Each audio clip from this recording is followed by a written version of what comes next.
Welcome to AK sir classes. और आज हम आपके लिए क्लास 4 का लेसन नंबर 14 ओणम लेकर आए हैं।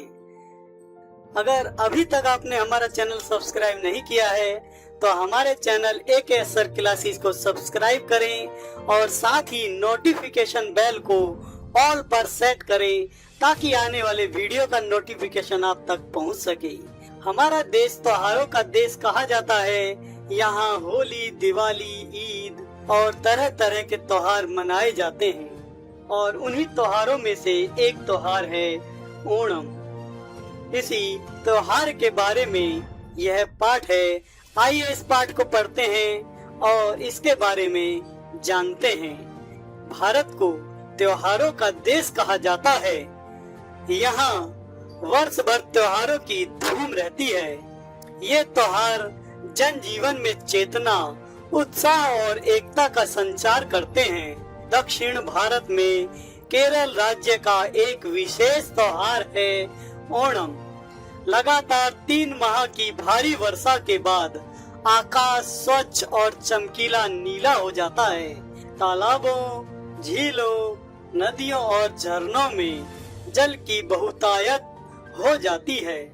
कमल और लिली पूरे सौंदर्य के साथ खिलकर महक उठते हैं। फसलें पककर झूमने लगती हैं। यही समय होता है फसलों के घर आने का, झूमने और खुशियों का त्योहार ओणम मनाने का। यह श्रावण मास में मनाया जाता है। मलयालम में इस माह को चिंगमासम कहते हैं। ओणम के साथ राजा महाबली की पौराणिक कथा जुड़ी है। प्राचीन काल में महाबली नाम के राजा केरल में राज्य करते थे। उनके राज्य में चारों ओर सुख और समृद्धि फैली थी। महाबली अत्यंत पराक्रमी थे। उन्होंने अपने पराक्रम से पृथ्वी और पाताल लोक का स्वामी बनने के बाद आकाश की ओर अधिकार बढ़ाना प्रारंभ किया। देवराज इंद्र की प्रार्थना पर भगवान विष्णु ने वामन रूप धारण कर महाबली से दान में संपूर्ण पृथ्वी और आकाश मांग लिया तथा महाबली को पाताल लोक भेज दिया। राजा महाबली की प्रार्थना पर प्रसन्न होकर भगवान विष्णु ने उन्हें वर्ष में एक बार पृथ्वी पर अपने राज्य में आने का आशीर्वाद दिया। केरल वासियों का दृढ़ विश्वास है कि प्रत्येक वर्ष महाबली ओणम के दिन केरल राज्य में आते हैं। इस दिन महिलाएं उनके स्वागत के लिए अपने घरों के प्रवेश द्वार विभिन्न प्रकार से सजाती हैं और रात्रि में दीप जलाती हैं। ओणम आनंद और उल्लास का पर्व है। यह 4 दिन तक मनाया जाता है। पहले दिन घर में लिपाई पुताई और पास पड़ोस को स्वच्छ किया जाता है। सब घरों के आंगन रंग बिरंगे फूलों की गोलाकार आकृतियों, फूल चक्रों से सजाए जाते हैं, जिसे पुक्कलम कहते हैं। पुक्कलम की सजावट में परिवार की स्त्री, पुरुष, बच्चे सभी उत्साह पूर्वक योगदान देते हैं। विष्णु और महाबली की मूर्तियों को चावल के आटे और नन्हे नन्हे सफेद द्रोण पुष्पों से सजाया जाता है।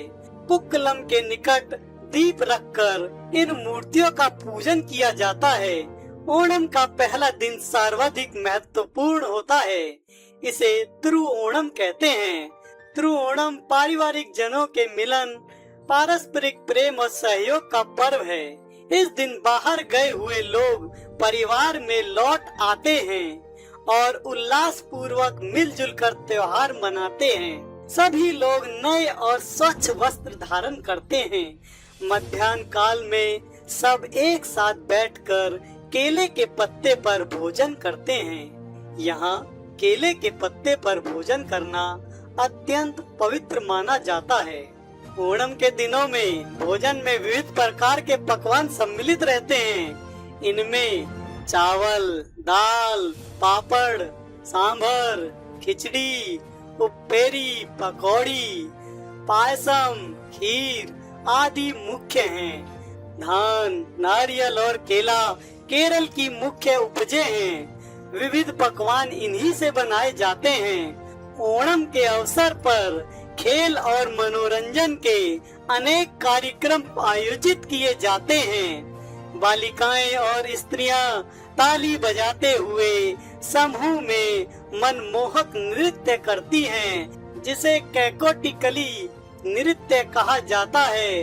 नाचते समय वे गाती हैं, हमने घर को खूब सजाया, आओ महाबली आओ, फैले सुख और शांति सभी में, सबको वर दे जाओ।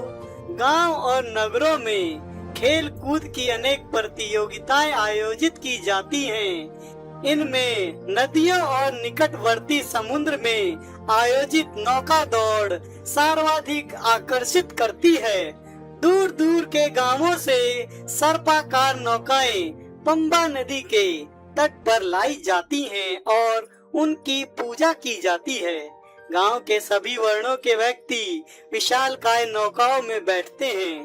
परंपरागत पोशाकें पहने नौका गीत गाते हुए सब लोग अपने चप्पू एक निश्चित ताल में एक साथ चलाते हैं। दौड़ में विजेता रही नौकाओं को पुरस्कृत किया जाता है।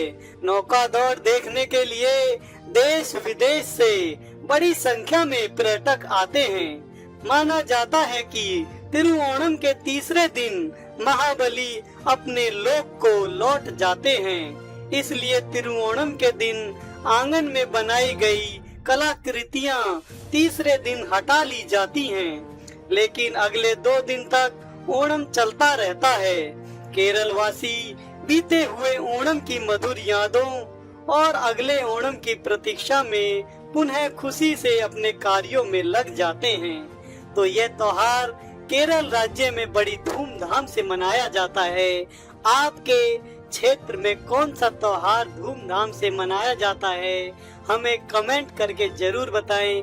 चैनल को सब्सक्राइब करें ताकि हमारा मोटिवेशन बना रहे। वीडियो देखने के लिए आप सभी का बहुत बहुत धन्यवाद।